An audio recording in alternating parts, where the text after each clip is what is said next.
Hi everyone, एक और नए दमदार वीडियो में आप लोग का स्वागत है। तो साथियों, आपने अभी तक पिछले वीडियो को नहीं देखा है तो जय चैनल के प्ले लिस्ट में वहाँ पर आपको सभी वीडियो मिल जाएगा।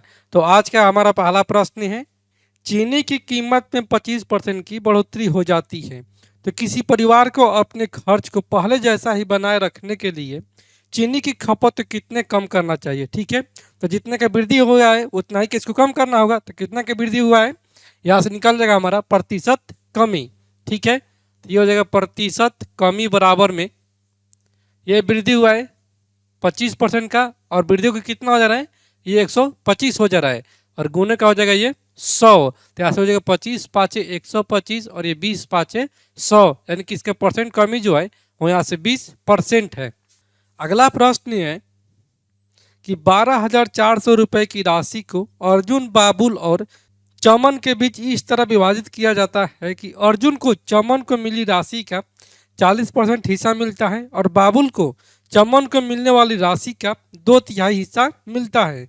तो बंटवारे के बाद अर्जुन, बाबुल और चमन अपने लाभांश का क्रमशः 10%, 20% और 30% हिस्सा दान कर देते हैं। तो उनके द्वारा दान में दी गई कुल राशि की गणना कीजिए। ठीक है, तो टोटल राशि जो है वो है 12,400। तो टोटल यहाँ से राशि है 12,400, जिसमें कि यहाँ से प्रश्न में दिया है कि अर्जुन को जो मिलता है राशि वो चमन की मिली राशि का 40% हिस्सा है, यानी कि ए फॉर अर्जुन, और ये चमन को मिली राशि का ये 40% हिस्सा है। तो यहाँ से हो जाएगा अमन और चमन का राशि का अनुपात ये A/C, यानी कि 20 दूनी 40 और ये 20 पाँचे 100।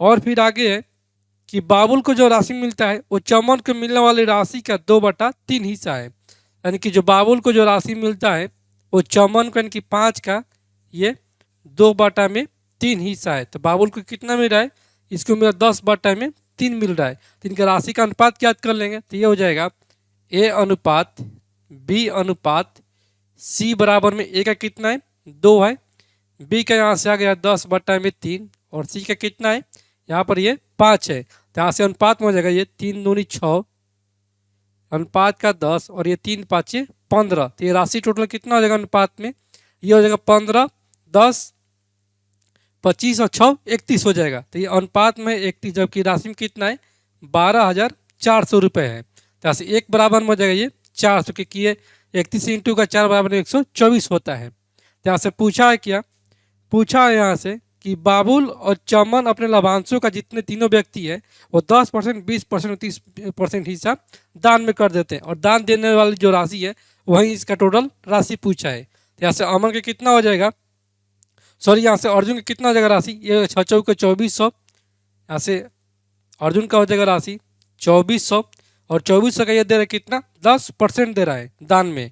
तो कितना दे रहा है 10%, अगर यहाँ से इसको निकालेंगे तो यहाँ से डबल डबल कैंसिल आउट, 240 रुपया जो है वो अर्जुन दान में राशि देता है। ठीक है, बाबुल कितना दे रहा है, बाबुल यहाँ से कितना है अनुपात में राशि ये 10 है, तो ये हो जाएगा 400 इंटू का 10 यानी कि 4,000, और ये 4,000 के कितना दे रहा है, यहाँ से बाबुल जो है वो दे रहा है 20% हिस्सा, यहाँ से हो जाएगा 20%। ठीक है, यहाँ से हो जाएगा डबल जीरो कैंसिल आउट, और ये 4 दूनी 8, यानी कि ये दे रहा है बाबुल 800 रुपये दे रहा है।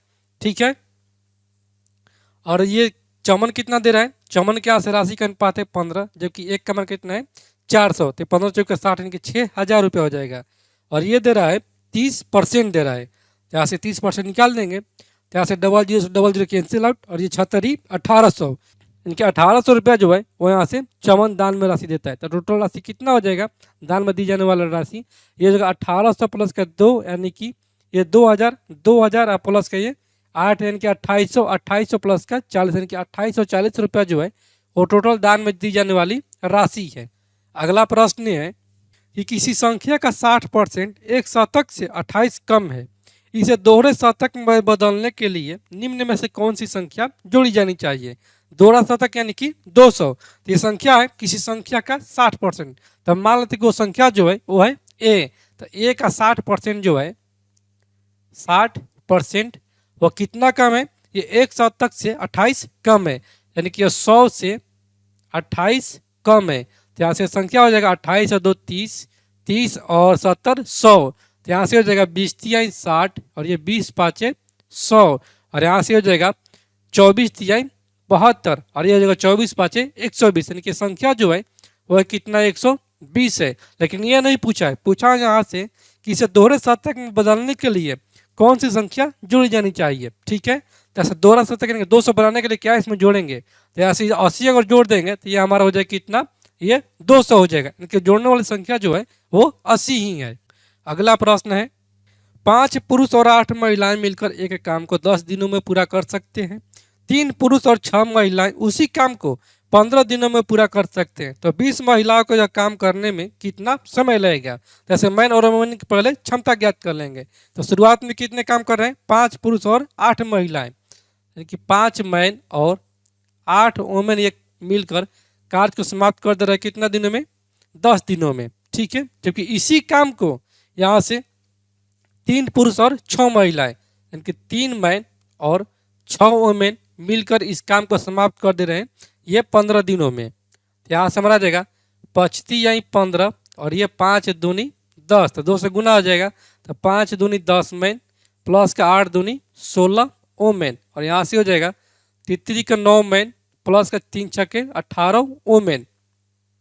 तो यहाँ से मैन को एक तरफ और वुमेन को एक तरफ, तो 9 मैन को इधर करेंगे तो जो माइनस का 9 एम, तो 10 मैन में से 9 मैन जाएगा तो हो जाएगा 1 मैन, इनके मैन बराबर में हो जाएगा 18 वुमेन और माइनस का 16 वुमेन, इनके 2 वुमेन हो जाएगा। तो ऐसा मैन और वुमेन की क्षमता आ जाएगा कितना, ये हो जाएगा 2/1 यानी कि 2:1 आ जाएगा। तो अब यहाँ से टोटल वर्क निकाल देंगे, तो टोटल वर्क हो जाएगा यहाँ से 5 मैन है तो 1 मैन की क्षमता है जब कितना 2, तो 5 मैन की क्षमता कितना हो जाएगा 10 हो जाएगा। तो ये हो जाएगा 5 दूनी 10 प्लस का 8 इंटू का 1 यानी कि 8 और इंटू का कितना दिन कर रहे हैं 10 दिनों समाप्त कर रहे हैं। तो टोटल वर्क हो जाएगा 10 और 8 18 इंटू का 10 यानी कि 180 यूनिट हो जाएगा टोटल। लेकिन यहाँ से पूछा है कि 20 महिलाओं को यह काम पूरा करने में कितना समय लगेगा। तो एक वुमेन की क्षमता कितना है, 1 है, तो 20 वुमेन की क्षमता कितना हो जाएगा 20 ही हो जाएगा। जैसे महिलाओं द्वारा यानी कि वुमेन द्वारा कार्य की समाप्ति हो जाएगा 180/20, 20 नवा कितना होता है 180 होता है, यानी कि ये महिलाएं जो है वो 9 दिनों में इस कार्य को समाप्त कर देंगी। अगला प्रश्न है कि यदि एक फार्म में कुल 120 कर्मचारी हैं, पुरुष कर्मचारियों का औसत वजन 61 केजी है और महिला कर्मचारियों का औसत वजन 58 केजी है। यदि सभी कर्मचारियों का औसत वजन 59 केजी है तो पुरुषों और महिलाओं की संख्या का अनुपात कितना होगा। ठीक है, जैसे टोटल कर्मचारी की संख्या जो है वो 120 है। जैसे टोटल कर्मचारियों की संख्या दिया है कितना 120, जबकि यहाँ से दिया है कि पुरुष कर्मचारी का औसत वजन 61 केजी है, यानी कि मैन है और एक तो वुमेन है। तो मैन का जो है औसत वजन वहाँ से है कि ये 61 केजी है और वुमेन कितना है यहाँ पर है 58 केजी है।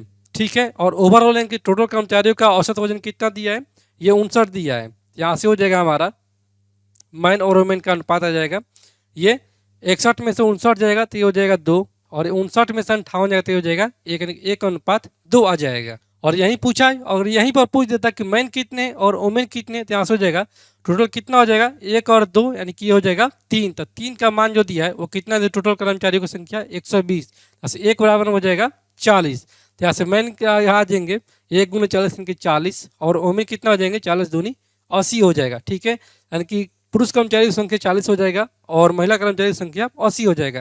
लेकिन इतना नहीं दिया, केवल पूछा है कि मैन और वुमेन की संख्या का अनुपात ही पूछा, तो 1:2 हमारा राइट आंसर हो जाएगा। अगला प्रश्न है अर्जुन बंटी और चारू के बीच 3:4:5 के व्युत्क्रमानुपात में 9400 रुपये वितरित किए गए। बंटी और चारू को मिले हिस्से का योग ज्ञात कीजिए। ठीक है, जैसे अर्जुन बंटी और चारू है तो A for Arjun, B for Bunty और सी फॉर चारू है और इनका राशि का जो बंटवारा किया जा रहा है वो व्युत्क्रमानुपाती में बंटवारा किया जा रहा है। तो कितना व्युत्क्रमानुपात इसका ये 3 है, तो 1/3 हो जाएगा। अनुपात का 4 है तो 1/4, अनुपात का 5 है तो 1/5 हो जाएगा। तो यहाँ से हम निकाल लेंगे कितना, ये भिन्न का एलसीएम निकाल लेंगे, तो ऐसे 3, 4 और 5 का एलसीएम हो जाएगा हमारा 60 हो जाएगा। तो ऐसे हो जाएगा ये 20×3 = 60, ये 15×4 = 60 और ये 12×5 = 60, यानी कि इनके जो राशि का अनुपात है वो 20:15:12 है। ठीक है, जो कि टोटल राशि कितना दिया है 9400 रुपया दिया है। तो ऐसे हो जाएगा अनुपात में टोटल राशि कितना हो जाएगा 12 15 27, 27 प्लस के 20 यानी कि 47 हो जाएगा। तो 47 का मान जो दिया है वो दिया 94 100 दिया है, तो यहाँ से एक का मान हो जाएगा हमारा ये 200, क्योंकि 47 दूनी 94 होता है। तो पूछा यहाँ से कि बंटी और चारू को मिले हिस्से का योग कितना होगा, यानी कि बंटी और चारू का, तो कितना अनुपात में 15 और 12 यानी कि 27 हो जाएगा। तो 27 का मान ज्ञात कर देंगे, तो 27 बराबर हो जाएगा 27 दूनी 5400 रुपये जो है वो बंटी और चारू के हिस्से का टोटल योग है। अगला प्रश्न है 50 रुपये प्रति दर्जन के हिसाब से 1200 पेन खरीदे गए, इनमें से 18 रुपये के 3 पेन के हिसाब से 500 पेन बेच दिए गए, शेष पेनों को 40 रुपये के 5 पेन के हिसाब से बेचा गया, तो लाभ प्रतिशत ज्ञात कीजिए।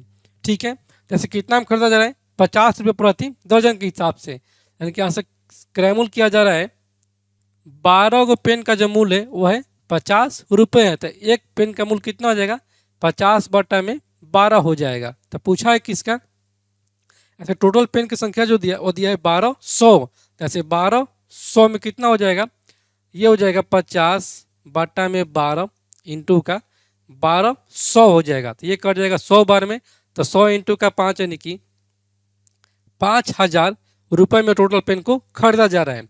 फिर यहाँ से आगे प्रश्न में दिया जा रहा है कि इनमें से रुपये 18 रुपये के 3 पेन के हिसाब से 500 पेन बेच जाते हैं, यानी कि यहाँ से 3 पेन का जो मूल्य है वो है 18 रुपया है, तो एक पेन का मूल्य कितना हो जाएगा 3 छके 18 हो जाएगा। तो बेचा कितना जा रहा है पेन, ऐसे बेचा जा रहा है 500 पेन, तो ऐसे 500 पेन निकाल देंगे विक्रय मूल्य, तो ये 5 छके 30 के 3000 रुपये में ये 500 पेन को बेचा जा रहा है। और फिर आगे है कि शेष पेनों को 40 रुपये के 5 के हिसाब से बेचा जाता है। ठीक है, यानी कि शेष पेन जो बच रहा है वो 5 पेन को 40 रुपये के हिसाब से बेचा जा रहा है, तो 5 पेन को बेचा जा रहा है 40 रुपये में, तो एक पेन को कितना बेचा जाएगा 8 रुपये में बेचा जाएगा। टोटल यहाँ से हो जा रहा है ये 500 तो बेच दे रहा है और टोटल है 1200, तो कितना शेष बच जाएगा 700 बच जाएगा। जैसे 700 का मान निकाल देंगे तो 700 बराबर है 7 8 5600, इनके 5600 यहाँ पर इसको बेचा जा रहा है, तो टोटल कितना में बेचा रहा है 5600 प्लस का 3000, तो ये हो जाएगा 5 3 8 यानी कि 86,000 रुपये में टोटल ये पेन को बेचा जा रहा है। और खरीदा में कितना था 5000 रुपये में, तो कितने का लाभ हो रहा है 8600 माइनस का 5000 यानी कि ये लाभ हो रहा है ये 3600 लाभ हो रहा है। ठीक है, और किससे हो रहा है तो ये 5000 रुपये से हो रहा है, और गुने का हो जाएगा ये 100, तो यहाँ से हमारा आ जाएगा प्रॉफिट परसेंट आ जाएगा। ठीक है, तो यहाँ से हमारा कट जाएगा 3 0 से 3 0 कैंसिल आउट, और ये 7 5 35 1 5 दूनी 10 के 72% का इसको लाभ हो रहा है। अगला प्रश्न ये है कि एक दुकानदार के पास 10 सेंटीमीटर त्रिज्या के गोलाकार लड्डू हैं, सामग्री की मात्रा में कोई बदलाव किए बिना 2.5 सेंटीमीटर त्रिज्या के कितने लड्डू बनाए जा सकते हैं। तो ये सिंपल सा है, जो 10 सेंटीमीटर त्रिज्या जो लड्डू है उसका आयतन बटन हो जाएगा 2.5 सेंटीमीटर के त्रिज्या का लड्डू का आयतन हो जाएगा, तो ऐसा हो जाएगा लड्डू की संख्या बराबर हो जाएगा ये 4/3 पाई 4/3 पाई कट जाएगा, यानी कि केवल RQ का यहाँ से मान हो जाएगा। तो पहले कितना है त्रिज्या, यहाँ से पहले की त्रिज्या है 10 सेंटीमीटर, तो 10 इंटू का 10 और छोटे वाला का है 2.5 सेंटीमीटर, तो 2.5 इंटू का 2.5 हो जाएगा। ठीक है, यहाँ से करेंगे यानी कि दशमलव हटाएंगे तो यहाँ से हो जाएगा बट्टे में 10, यहाँ पर भी हो जाएगा बट्टे में 10, और यहाँ पर भी हो जाएगा बट्टे में 10, ये बट्टे में 10 तो ऊपर जाएगा तो हो जाएगा कितना गुने में, यानी कि हो जाएगा 10 गुने 10 हो जाएगा, यहाँ से हट जाएगा बाटा वाला। ठीक है, तो यहाँ से हमारा कितना आ जाएगा, ये आ जाएगा 5 25 5 दूनी 10, फिर ये 5 दूनी 10, फिर यहाँ से हो जाएगा ये 25 जाएगा तो ये हो जाएगा 5 दूनी 10, और ये 5 दूनी 10, फिर यहाँ से 25 जाएगा तो ये हो जाएगा 5 दूनी 10, और ये 5 दूनी 10, तो लड्डू की संख्या कितना आ जाएगा, ये 2 दूनी 4 दूनी 8 दूनी 16 दूनी 32 दूनी 64, यहाँ से लड्डू की संख्या जो आ जाएगा वो आ जाएगा हमारा 64 आ जाएगा। तो साथियों मैं उम्मीद करता हूं कि आज का वीडियो क्लास आप लोग को पूरी तरह से समझ में आ गया होगा, और आप लोगों ने अभी तक इस चैनल को सब्सक्राइब नहीं किया है तो आप लोग इस चैनल को सब्सक्राइब करें, लाइक करें और कमेंट करें।